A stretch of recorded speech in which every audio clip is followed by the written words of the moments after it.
songs in particular that you're like, that's on the playlist, and we're not hitting the chord till that is on the playlist? Honestly, my playlist changes. Sometimes I used to listen to gospel music before matches, but usually Icon by Jada Smith is like a song I definitely listen to every tournament, maybe not right before the match, but it's been the same song for 5 years, so probably that one. But everything else is kind of like I just hit shuffle on like a rap playlist that I have. I love that gospel's also on there. Yes. You know, Do You Want a Revolution? You know what I'm saying? Yes, that is one of my songs. I love it. Yes. We'll go right in front, Ms. Patton, go one forward. Coco, I'm wondering, were you a fan of the Olympics when you were little? Like, did you grow up watching them on TV? And if so, do you think the Olympics still has the same popularity that it had when you were younger? Yeah, my first Olympics that I remember watching was 2012. I would like to say it was in London, and I believe Serena won, and so that was my first Olympic memory. I mean, I probably watched 2008. I don't know, I was 4, so I don't remember, but 2012 was the first thing, and yeah, I watch every year. It's my most exciting time. I get excited especially when the Summer Olympics come around. So to be an Olympian, I knew that it was definitely a no-brainer for me to do this opportunity. And I can't wait to compete and just try my best in all. And I have the honor of doing all 3 events, so I'm really excited. We'll go second row. Hey, Coco, Coley Harvey with ESPN. You mentioned the moment about crying, when you found out the news, but what impact, hearing that news from Chris, what impact did that have considering you guys have known each other for so long?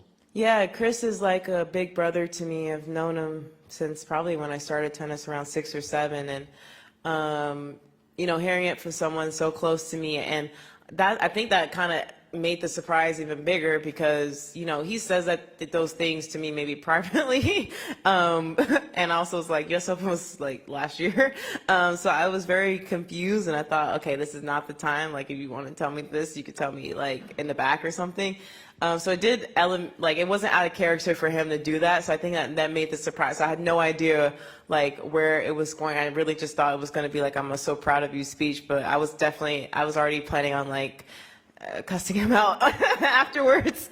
So I think that was whoever told him to do it did smart with the surprise. I didn't expect it, and it meant a lot to me. And I think I'm very proud of him of being an Olympian. I don't think he ever thought he could be one. So I think it's really great that my first Olympics gets to be with like someone like basically a brother. And I'm very, very proud of him, and I'm glad I got to hear it from him.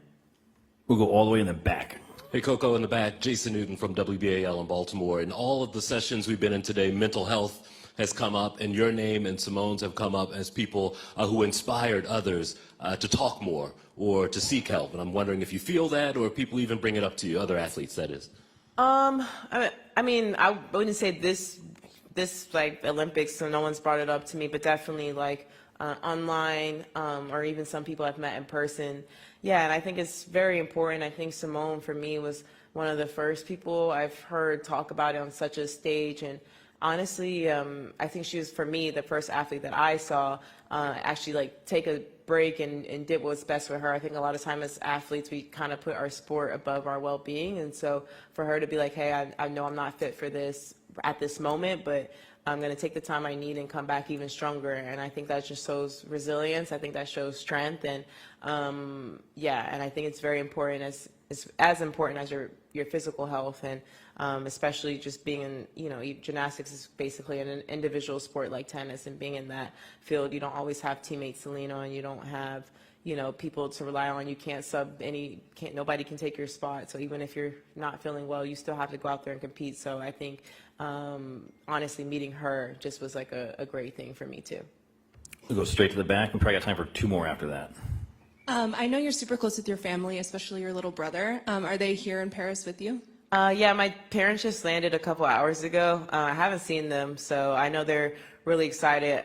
They knew the news before me, which I thought I was going to surprise them on the phone, and she was like, yeah, I already knew. So I was like, yeah, that's great. But I'm glad that they'll be able to come and be here. And yeah, I know they're excited. What will it mean for you to have them in the stands? Oh, it mean a lot. I don't know if I can see them, I mean a lot, but also at the same time, I know they're always watching, whether they could be here in person or on TV. I know that their support means a lot, but I'm grateful that they could be here, and I know that they're trying to enjoy the full Olympic experience, not just the tennis. And the opening ceremony was one of the things that they both wanted to attend. We'll go over here on the left. Anne-Marie Tiernan from WTHR NBC in Tegna in Indianapolis. We're talking so much about this opening ceremony not being in a venue, but being along the river. What have they told you from the athlete's perspective about what it's going to be like on the barge and how this role as flag bearer, how you might be in a different position, you're wearing a different blazer, just your understanding and your thoughts about being an athlete going down 6 kilometers of the River Seine? I wish I had answers for you, but I have nothing. I have no idea what we're supposed to do. The only thing I know is the jacket, and I only know that because they like showed it to me.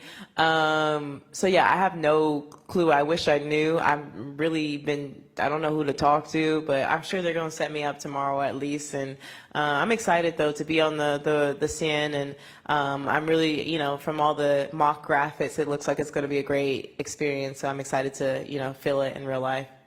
Let's take one more in the middle.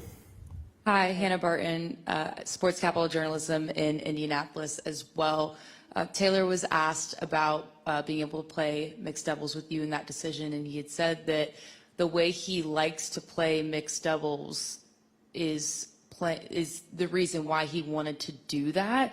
Do you have any insight as to what exactly he meant? Like, what is his playing style, and how does that complement you in terms of being the mixed doubles pair?